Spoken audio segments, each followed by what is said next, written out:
la Biblia es el único libro de los billones de volúmenes de literatura que existen que contiene verdades absolutas. Nimrod, pues, fue el que abiertamente desafió a Dios. Fue el primer ser humano, poderoso, valiente. Me imagino que tenía un carisma, como es un tipo del anticristo, Nimrod. Edifiquémonos, hagámonos, y la tecnología ha llevado al ser humano a creer que son dioses.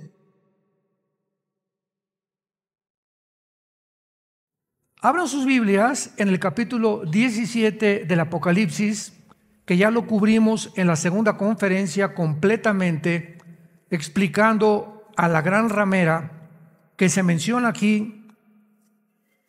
Y ahora solamente quiero resumir para ver esta secuencia, que en el versículo 5, después de que el apóstol Juan tiene un ángel que le describe el juicio contra un sistema religioso del fin del mundo, que ha tenido su origen, como lo vamos a ver en esta mañana, desde la Torre de Babel.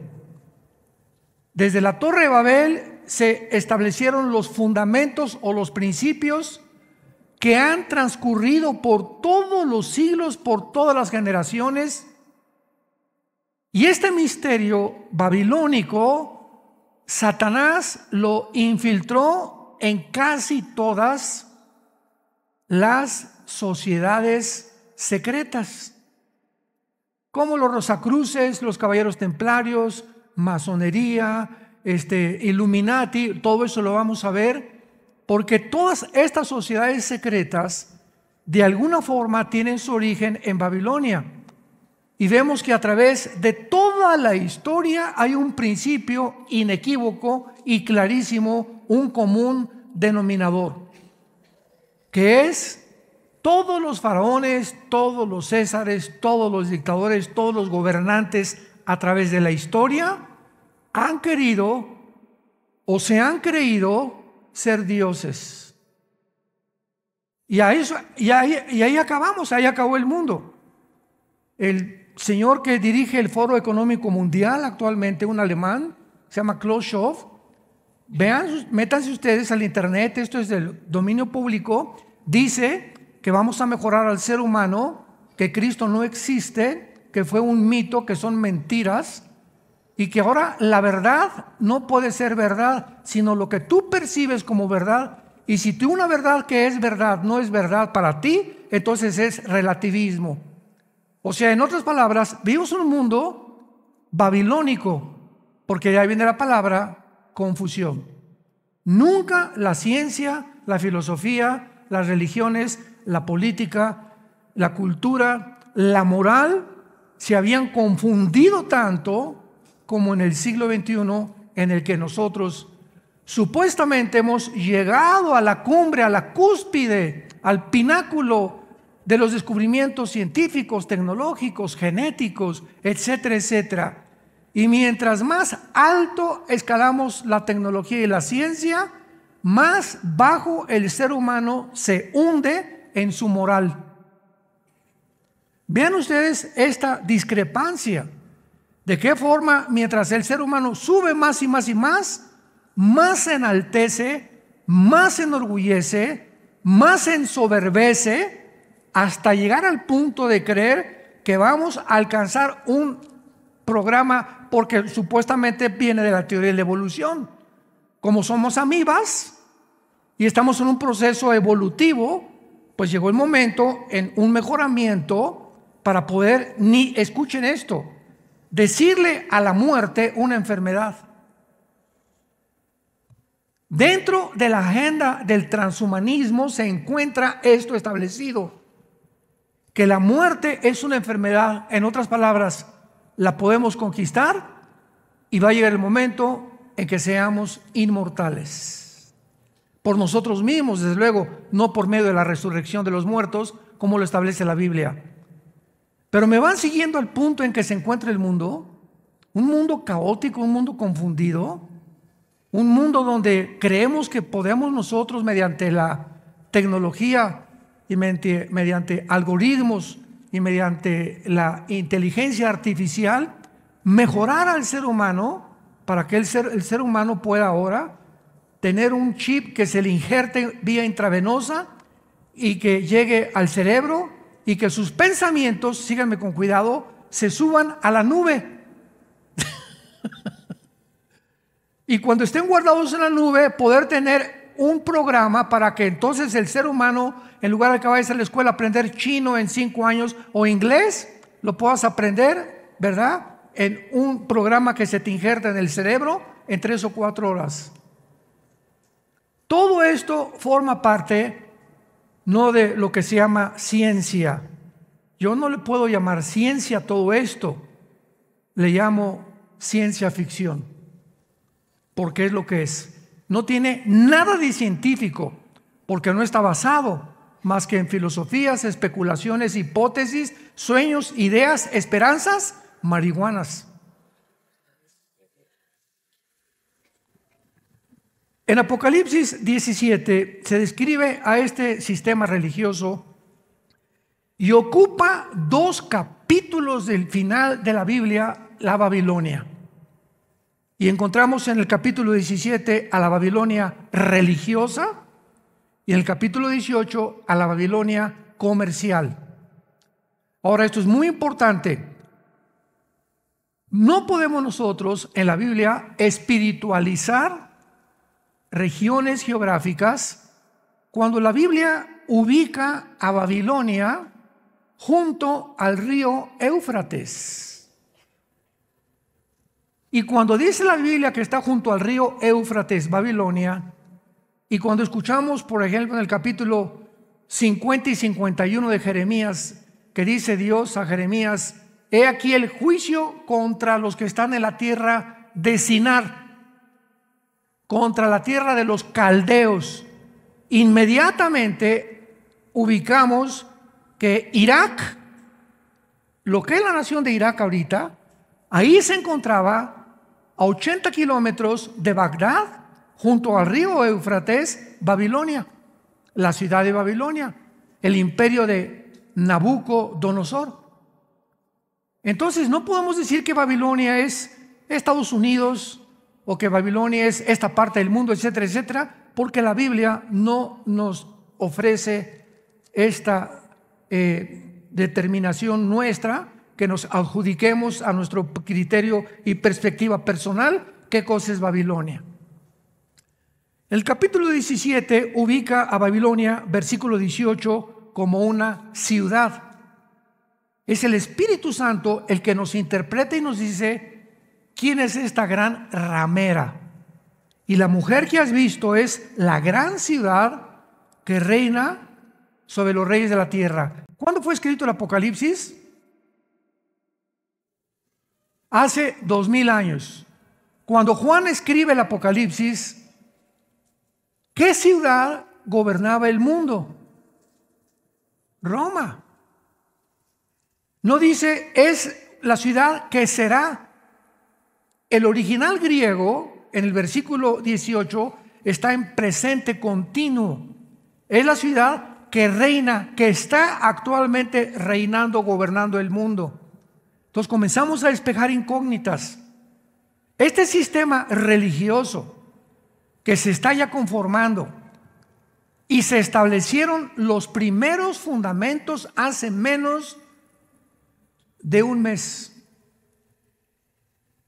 Cerca de Arabia Saudita, cerca de Irak, se acaba de construir lo que se llama la casa abrámica. Todos ustedes ya lo vieron en el internet.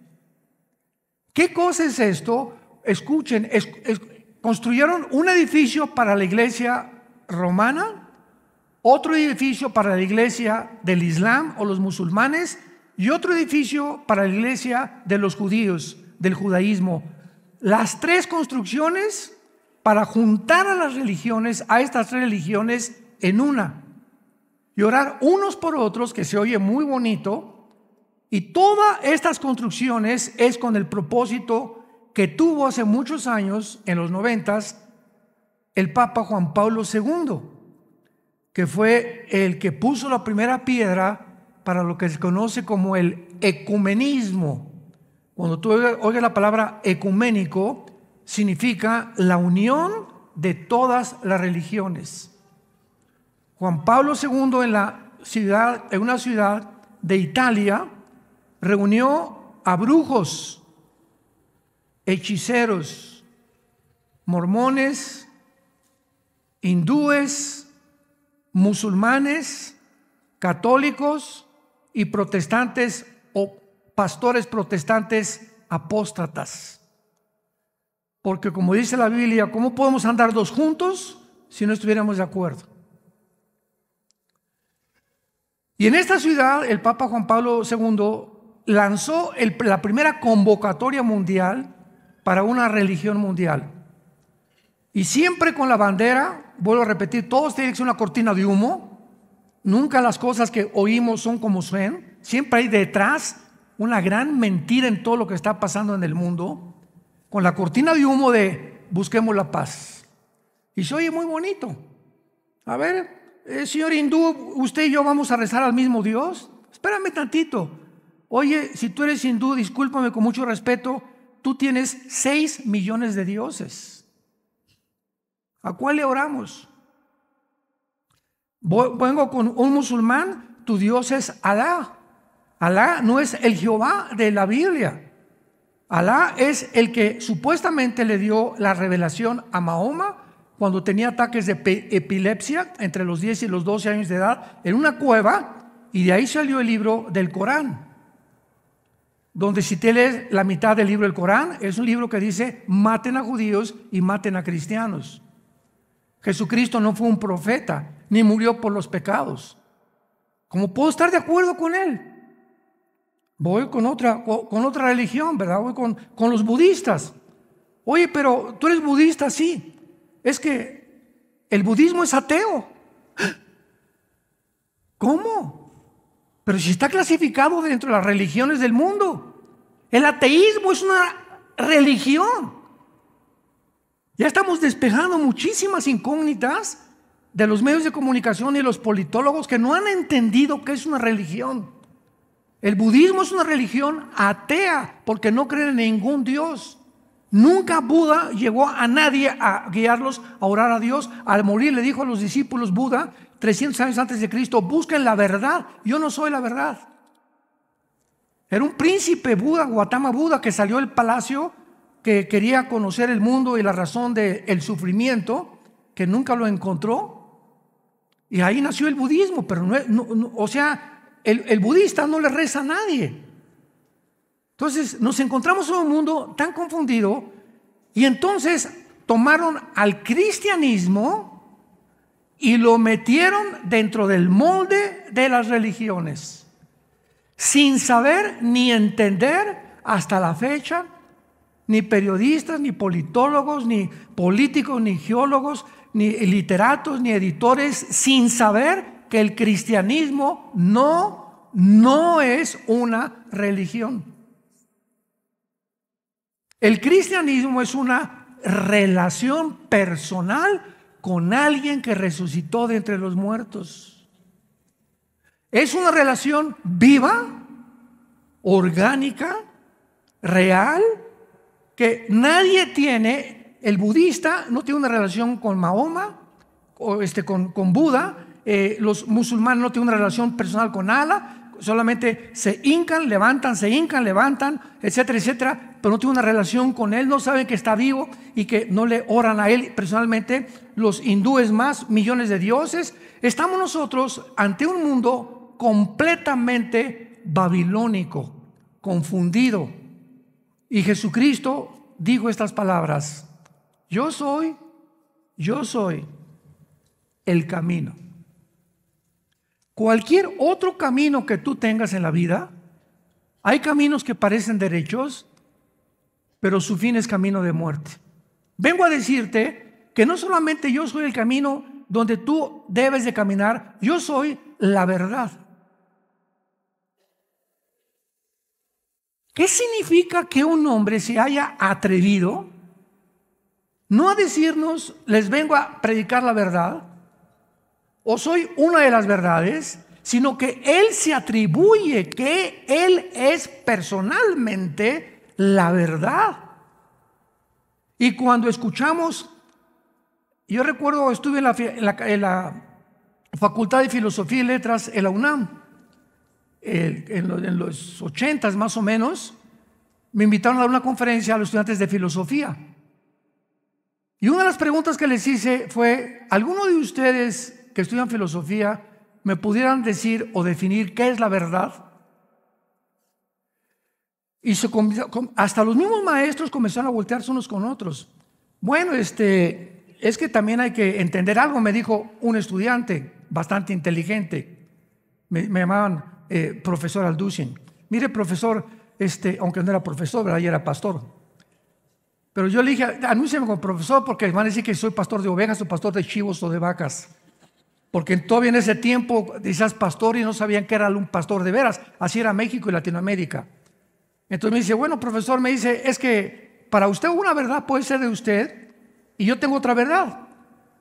Para un homosexual, su verdad es que él puede cambiar su sexo y tener relaciones con un hombre. Para usted no. Entonces, esa es una verdad de él, hay que respetarla porque usted tiene otra verdad. Y yo le contesté inmediatamente: ¿han estudiado ustedes en la filosofía el relativismo? El relativismo es la filosofía que enseña que no hay verdades absolutas, que todas son relativas. Bueno, si desde tu perspectiva eso es verdad, para mí no es. Entonces, estamos en un mundo donde hicieron a un lado, borraron el absolutismo. ¿Y saben ustedes por qué la agenda global? Su principal ataque es el cristianismo y la familia, porque la Biblia es el único libro de los billones de volúmenes de literatura que existen en el mundo, es el único libro que contiene verdades absolutas. Por eso el ataque, la controversia, el odio contra la verdad. Jesucristo, cuando estaba con Pilato, le dijo Pilato, ¿se acuerdan? Antes de crucificarlo, ¿qué es la verdad? Y Jesucristo contestó: yo para eso he venido al mundo, para dar testimonio de la verdad. Todo aquel que oye mi voz y me sigue, es de la verdad. Entonces, Jesús vino al mundo a radicalizar el mundo, a decirnos todos como ovejas, unos por acá, budismo, cada quien su religión, filosofía, esto y el otro, pero vengo a decirles que hay una sola verdad y soy yo. Y mírenme la cruz. Yo que soy el camino, la verdad y la vida, quiero que me vean morir y que dentro de la historia, la antropología, la paleontología, etcétera, etcétera, se dé testimonio que Jesucristo fue crucificado, fue enterrado y fue resucitado a los 3 días para que supiera el género humano que Él es el único personaje en la historia. No hay ningún otro líder religioso que la historia haya dado testimonio que volvió a vivir. Y si Cristo volvió a vivir, sus apóstoles que le siguieron cambiaron el mundo romano. El imperio romano no fue vencido por los bárbaros, ni por los hugonotes, ni por los escitas. Fue vencido por el mensaje de los apóstoles que Jesucristo vive. Él vive.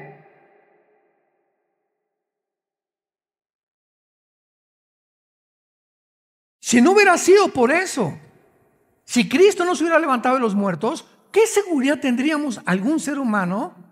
Siempre en los libros, fui al cielo y bajé, y vi a Adán, y vi a Caín, y vi a mi abuelita. Viste a puros demonios, fue lo que viste, que te hicieron creer que tus parientes. Eso se llama espiritismo. Pero ¿quién nos podría asegurar realmente y dejarnos un libro como las Sagradas Escrituras que nos den testimonio cómo es el cielo, cómo es Cristo, cómo es el Padre, qué es lo que existen los ángeles? Que vivimos un mundo completamente confundido, irreal, que estamos a punto en un barco que se está hundiendo y la gente sigue en la ignorancia, y muchos cristianos el domingo ni traen la Biblia a la iglesia. Ni siquiera traen la Biblia ya. Es una apostasía y un alejamiento, porque la Biblia da testimonio que mientras más nos acerquemos al punto del final, va a haber un alejamiento de la verdad, de la fe, de las Sagradas Escrituras y de nuestra condición de que somos realmente seres humanos creados a la imagen y semejanza de Dios. Entonces, Apocalipsis 17, en resumidas cuentas, es una ciudad que tal vez se concentre en Roma, todas las religiones del mundo, y lo más interesante de esto es que esta Babilonia religiosa, sin lugar a dudas, se nos da la certeza en el versículo 18 que es una ciudad que era Roma, la cual se va a convertir en el centro del ecumenismo mundial. Pero la Babilonia del capítulo 18, que no nos da tiempo de ver eso, tal vez en otras conferencias, el capítulo 18 de Apocalipsis nos muestra que hay otra Babilonia que se va a convertir en el centro comercial del mundo o en el centro económico. Wall Street se va a cambiar a la nación de Irak. Y esta Babilonia comercial sí es 100% literal, como lo dice Jeremías 50-51, Zacarías 5 del 5 al 11, como lo dice en cantidad de pasajes que vamos a cubrir. Pero vamos a comenzar en el libro de Génesis. Dichosos y felices, bienaventurados los que traen Biblia. Mi esposa y yo hemos ido últimamente en nuestros viajes en Estados Unidos a iglesias. ¿No saben qué cosa más preciosa? Es una iglesia que tiene casi el 70-80% de jóvenes, y todos así con su Biblia ahí, con sus libretas, apuntando, coloreando sus Biblias. Casi más del 50%, todos con la Biblia en las rodillas, que es a lo que vienes a la Biblia, a la iglesia. Es como ir a la clase de inglés y un maestro te ve: ¿y tu libro de inglés? No, chepo. ¿A qué veniste? Me está a la puerta, por favor, ve y compra un libro de inglés y no te acepto en mi clase. Pero como aquí no hay nada forzoso ni obligatorio, te tiene que nacer del corazón. Haz de la palabra tu espada personal, la fuente de tu sabiduría y de tu conocimiento. Y cuando vengas a la iglesia no hay como ver y checar y apuntar y subrayar, etcétera, etcétera. Y otros traen libretas o hojas y apuntan esta palabra, etcétera, etcétera. Y se conviertes en discípulos. Porque hay una gran diferencia entre ser cristiano y ser discípulo. La palabra discípulo, Juan 8, 31 y 32, a los que creían en él Jesús les dijo: si ustedes permanecen en esto, en mi palabra, serán mis discípulos y conocerán la verdad, y la verdad los hará libres.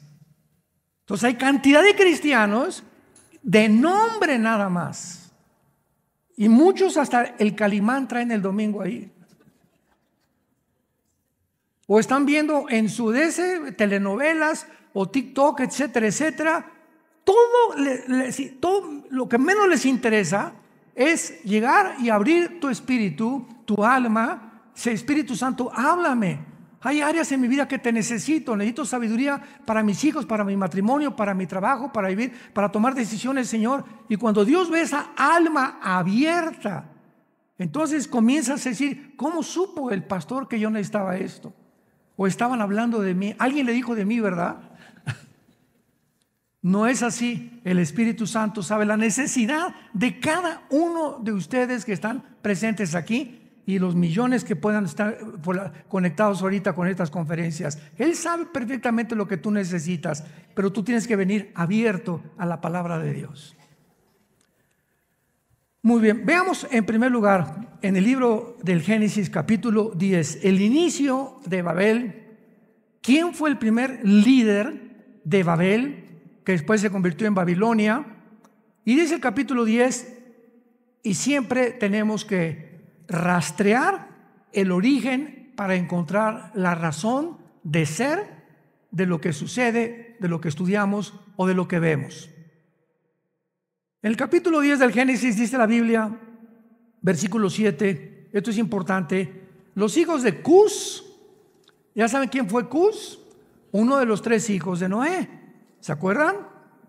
Cuando Noé metió al arca a su esposa, a sus 3 hijos y a sus 3 nueras, se llamaban Cus, Jafet y Sem. Los 3 hijos de Noé, de los 3 hijos de Noé, Sem, Jafet y Cam, descendemos todos los seres humanos. De Jafet descienden todos los anglosajones, porque el arca aterrizó, ¿verdad? O descendió sobre los montes Ararat, de acuerdo a Génesis 7 y 8. Cuando el diluvio bajó, el arca descendió sobre los montes Ararat, que se encuentran en Armenia, que están casi junto a Turquía. Y de ahí, de ese punto geográfico, se comenzó a poblar el mundo. Jafet pobló Europa, los anglosajones, o todos los de piel blanca y ojos claros. Los semitas poblaron todo el Medio Oriente, Asia Menor y el Asia, que son árabes principalmente y judíos, y algunos asiáticos que son semitas. Y Cam pobló el continente africano, que se llaman camitas, de donde vienen los cananeos. Entonces, cuando hablamos de Cus, estamos hablando de los descendientes que poblaron el continente africano y que estuvieron, ¿verdad?, en el Medio Oriente e inmigraron para formar todas las naciones que actualmente conocemos. Y de Cus nació Seba, Ávila, Sabta, Rahama, Sauteca y los hijos de Rahama, Seba y Dedán. Versículo 8, atención. Y Cus engendró a Nimrod, quien llegó a ser el primer Gibor, con G de gárgara, Gibor en el hebreo, que significa el primer poderoso en la tierra. Esto es importantísimo. Nimrod, vamos a ver, que llegó a convertirse en el primer potentado, gobernante, dictador, el primero que quiso establecer la unión de todas las religiones, el primero que quiso unir a todos en la Torre Babel, centralizar la política y la religión dentro de un solo lugar geográfico, la tierra de Sinar, que es Irak. Nunca se te olvide eso, para que localices qué naciones actualmente ocupan la posición donde se encuentran, porque en la Biblia no aparece la palabra Irak, aparece la palabra Babilonia. Pero cuando encontramos el origen geográfico, los caldeos o la tierra de Sinar, ubicamos inmediatamente la región que era la Mesopotamia, que es Siria o Irak del mundo moderno. Muy bien. Nimrod vino a ser el primer poderoso en la tierra. Este fue vigoroso, cazador delante de Jehová. Por lo cual se dice, así como Nimrod, vigoroso cazador delante de Jehová. Y fue el comienzo de su reino, el primer reino que aparece en la Biblia, Babel. Y después Erak, Akkad, Calné, en la tierra de Sinar. En la tierra de Sinar. Bríncate al versículo del capítulo 11 del Génesis, versículo 2. Génesis 11:2. Y aconteció que cuando salieron del oriente, hallaron una llanura en donde, en la tierra de Sinar, y allí se establecieron.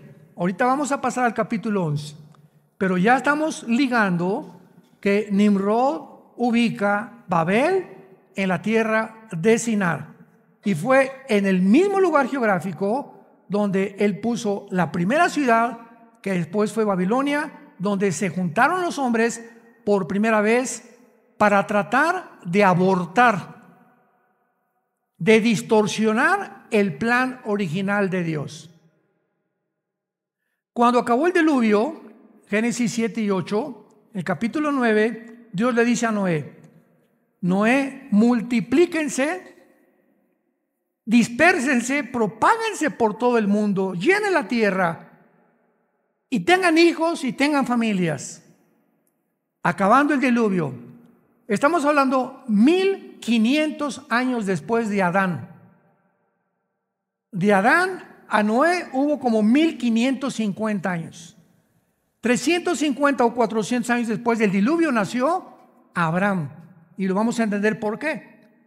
Pero cuando Dios le dice, dispersen y váyanse por todo el mundo, llega Nimrod, ya que comienza a poblarse el mundo, y le dice a la gente, no, nada, aquí nos vamos a quedar. Vamos a centralizar la política, vamos a levantar una torre que llega al cielo, hagámonos un nombre y establezcamos aquí un reino entre nosotros, para que si fuéramos esparcidos o tal vez si viene otro diluvio, la torre nos proteja de otra inundación. O sea, completamente en contra del programa original que Dios le dio a Noé. Cuando vamos a ver el versículo 9, capítulo 10, versículo 9 otra vez, este fue vigoroso cazador delante de Jehová. Esta palabra cazador, tesayid, en el hebreo, significa cazador de hombres, no de bestias. Y cuando dice delante de Jehová, o sea, fue el primer hombre en perseguir a los hombres, en matar a seres humanos que no aceptaran sus ideas, su filosofía de vivir. De ahí vemos que, como les dije, todas las sociedades secretas, comunismo, socialismo, dictaduras, etcétera, etcétera, monarquías, todo tiene su origen precisamente en esto. Cuando Nikolai Lenin en 1923 venció a los zares rusos y se estableció por primera vez el comunismo, Lenin dijo esto, y se los digo porque yo, antes de ser cristiano, era ateo. Yo anduve buscando, como ustedes no se imaginan, por todos lados, ¿qué cosa? Era Jesús al que yo buscaba. Pero buscaba equivocadamente en sistemas, en filosofías, en historias, etcétera, etcétera, en leyendas, en mitos. Cuando encuentro a Jesús me doy cuenta que él era el que yo buscaba. Pero Lenin dijo que no se podía propagar el comunismo si no se tuviera que asesinar a las personas que se opusieran al plan original del comunismo.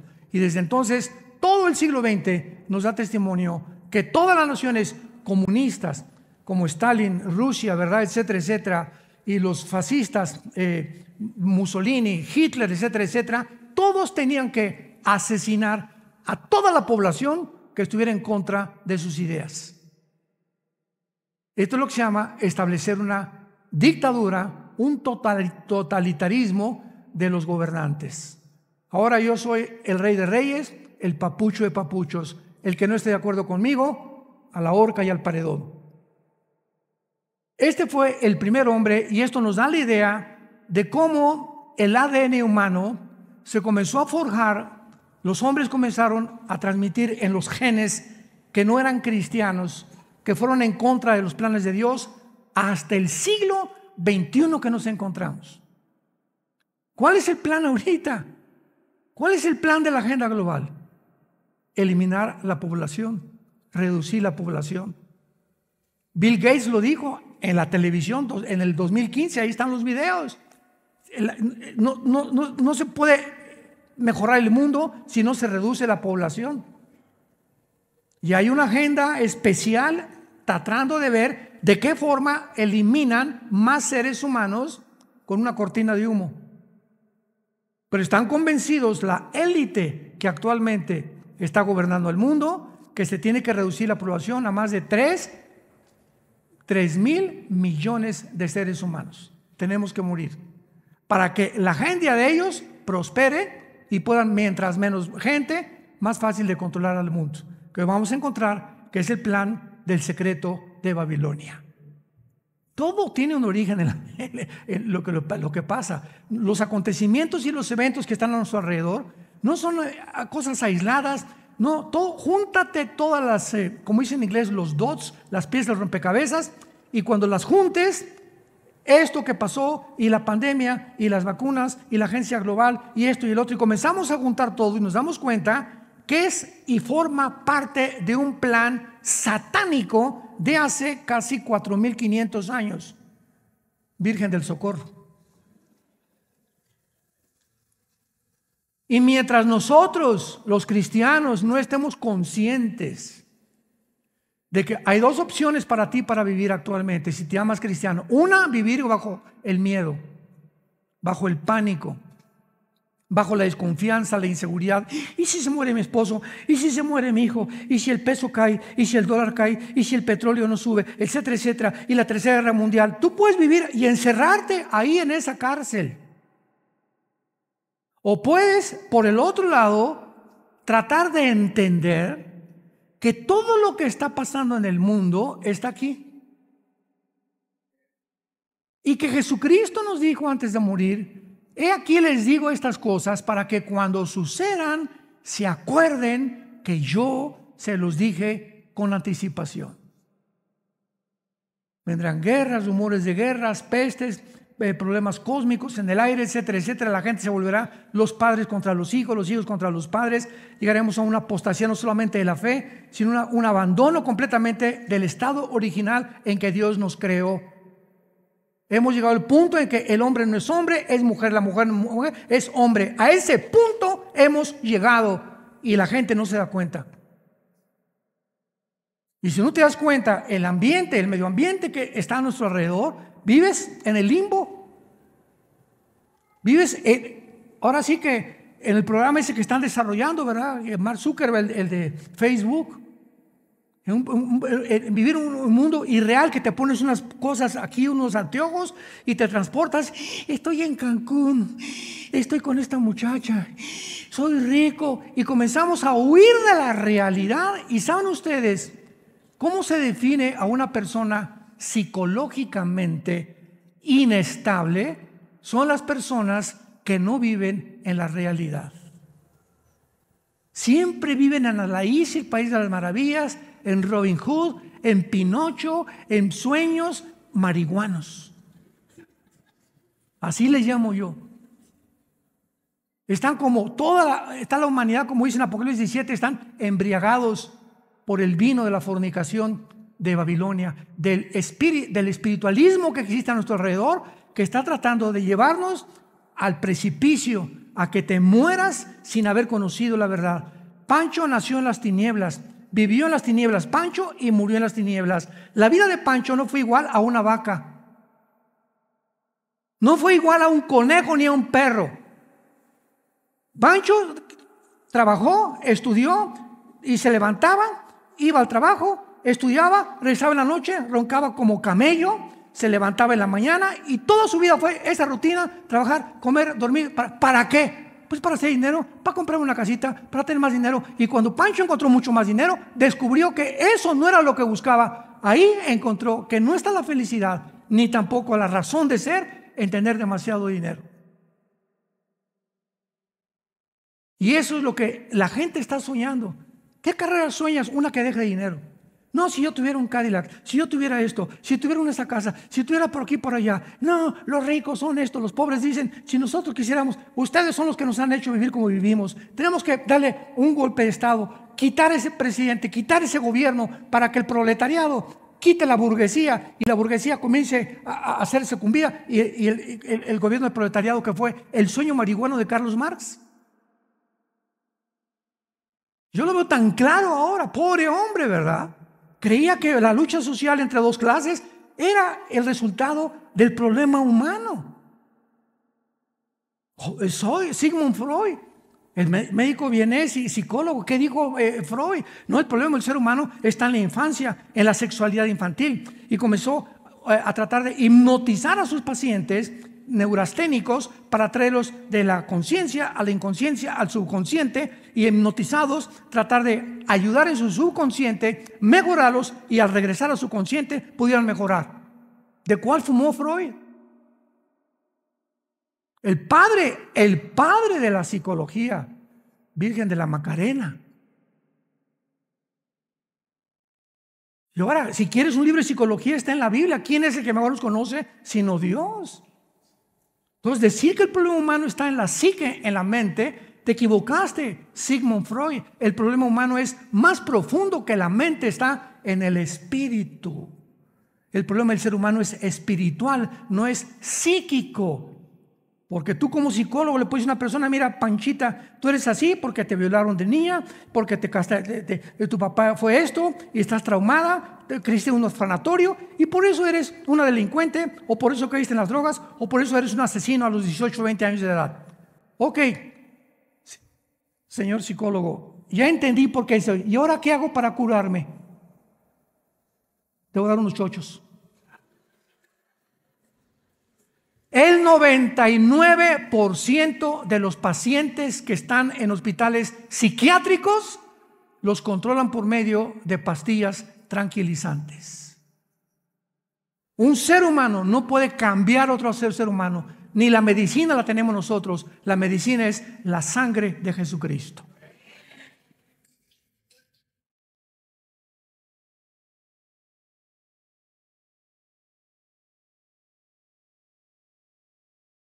Nimrod, pues, fue el que abiertamente desafió a Dios. Fue el primer ser humano, poderoso, valiente.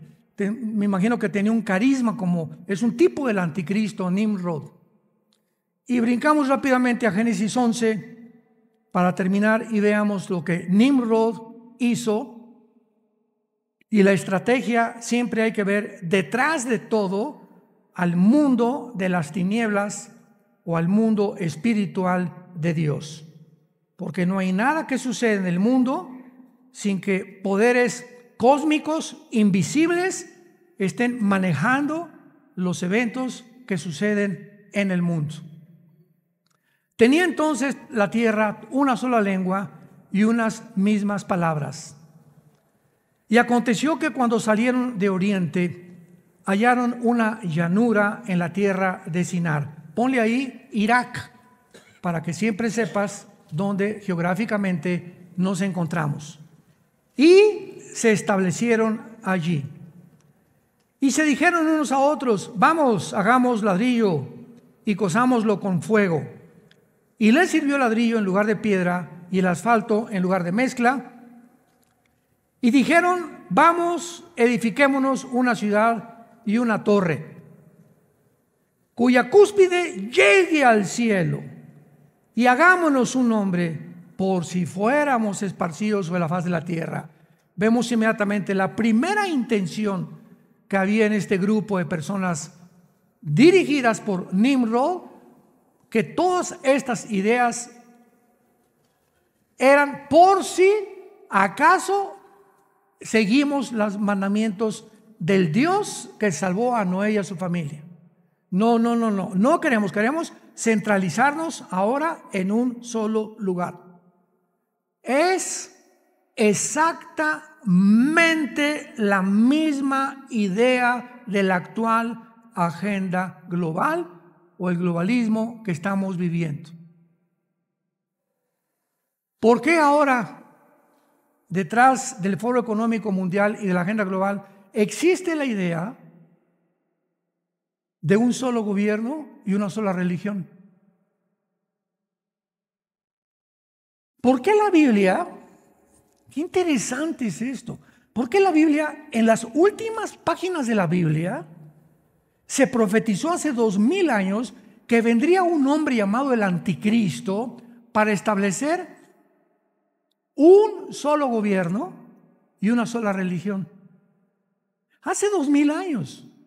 Simplemente que no se podía que en el siglo pasado surgiera el Anticristo, ni en el siglo XIX, ni en el siglo XVIII, porque no existía la tecnología que existe ahora.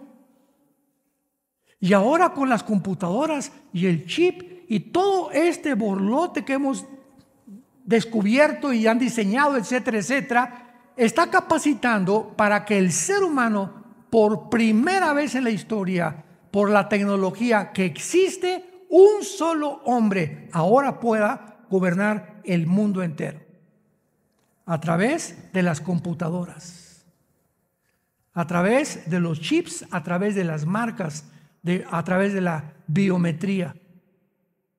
Ahora veníamos de Dallas, mi esposa y yo. No sé cuántos de ustedes viajen tan seguido como viajamos nosotros, llevando la palabra a muchos lugares.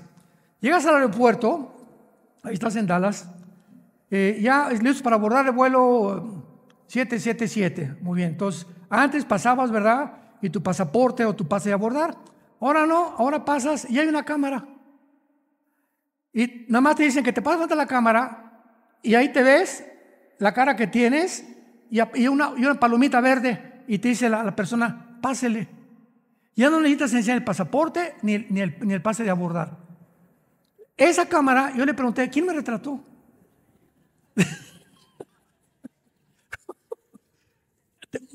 Vean, la tecnología un día ha llegado. ¿Quién me retrató?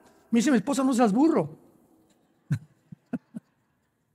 Yo pues sí lo soy de vez en cuando, mi amor.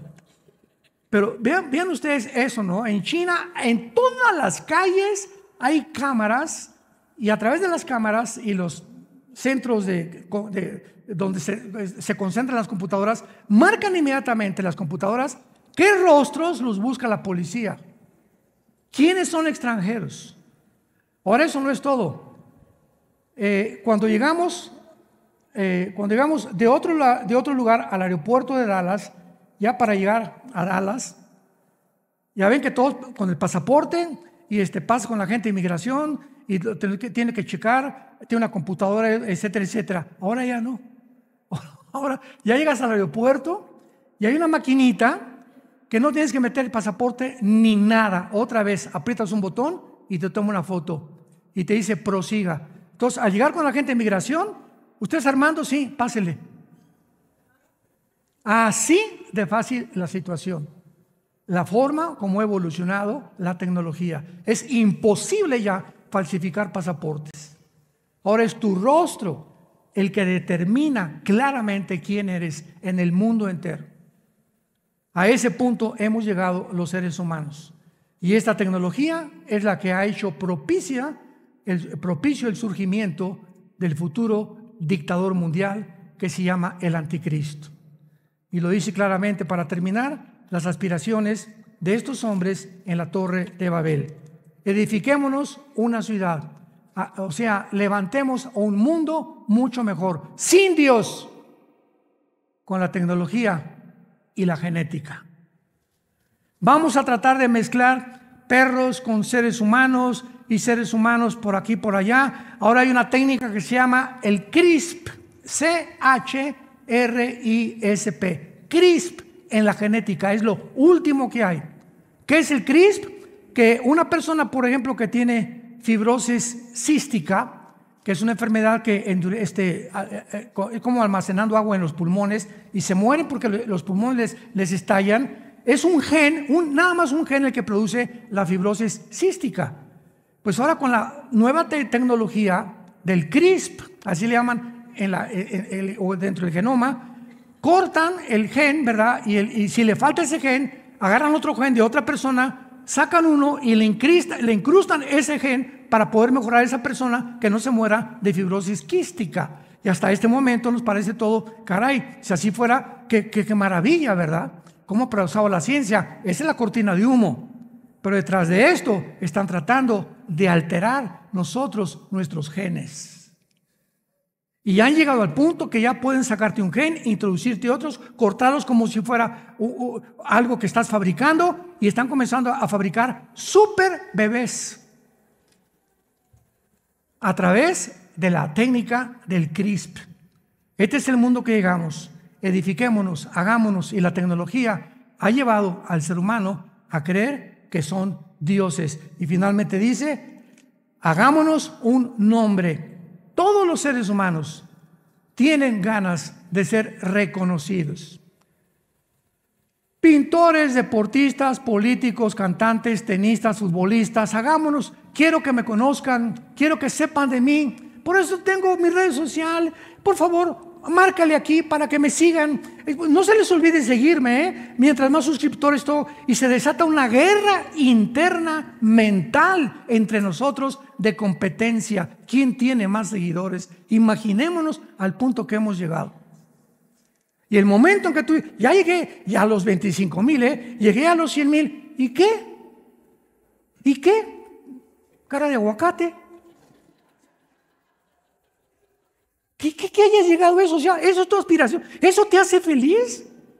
Es que es el momento que ya me reconozcan, el momento que ellos sepan, el momento que me aplaudan, el momento que sepan que yo soy Juan Camaney y que yo soy el mujeriego y el mundo me importa poco. Como dice la canción, ¿verdad? Me gustan las altas, las chaparras y las chiquititas, solteras y viudas y divorciaditas. Ah, ¿verdad? No es de Marcos Witt, ¿eh? Todas las rancheras en mi tiempo me las aprendía. Pero es el punto que hemos llegado. Soy esto, hagámonos, quiero tener un nombre, todos quieren ser famosos, todos quieren tener aplauso, todos quieren tener reconocimiento, y ha enfermado esto al ser humano. Y ahora a través de las redes sociales se han convertido en una verdadera enfermedad. La Biblia dice, no busques grandezas, búscame a mí con todo tu corazón y me encontrarás, porque me buscarás con toda tu alma. Padre, te damos gracias en esta mañana por tu santa palabra. Que unidos nuestros corazones en amor, oramos y te pedimos, seamos capaces de alcanzar las riquezas del entendimiento, los secretos de Dios el Padre y de Jesucristo su Hijo, en quien están encerrados todos los tesoros de la sabiduría y del conocimiento. Si hemos resucitado, busquemos las cosas de arriba, no las de la tierra, donde nuestra vida está escondida con Cristo en Dios. Y cuando Jesús se manifieste, nosotros seremos manifestados juntamente con Él en su gloria. Por lo cual también debemos de luchar, proseguir a la meta del supremo llamamiento en Cristo, presentando a todo hombre, amonestando a todo ser humano, exhortando a todo ser humano en sabiduría, en conocimiento, para presentarnos maduros delante de Dios, según el poder que actúa en nosotros y que nos hace capaces de resistir vivir en este mundo que cada día empeora más y más. Gracias, Jesús, porque te esperamos cada día. Esperamos que este día o el día de mañana estar contigo, vivir para ti. Pero mientras vienes, el vivir es Cristo para nosotros. Que cada día hablemos más de ti, que seamos como la Biblia personal y humanamente, donde tú has escrito tu palabra en nuestros corazones para que cuando la gente nos vea, sin que tengan que leer la Biblia, vean en nuestras obras y en nuestras palabras la palabra de Dios. Somos cartas abiertas, leídas por todos los hombres, para que vivamos en paz y en armonía, en santificación, irreprensibles en medio de una generación perversa y maligna que cada día se destruye más y más. Vengan a Cristo, les invito en esta mañana a todos ustedes que no lo tienen en su corazón. Tal vez te llames cristiano, pero ni amor a la Biblia tienes. Examínate. El Señor viene pronto para que seamos tenidos por dignos de escapar de todo lo que se viene sobre el mundo. Dile: Señor, perdona mis pecados. Creo que en la cruz pagaste con tu sangre por ellos y que a los 3 días resucitaste de los muertos. Te pido en este instante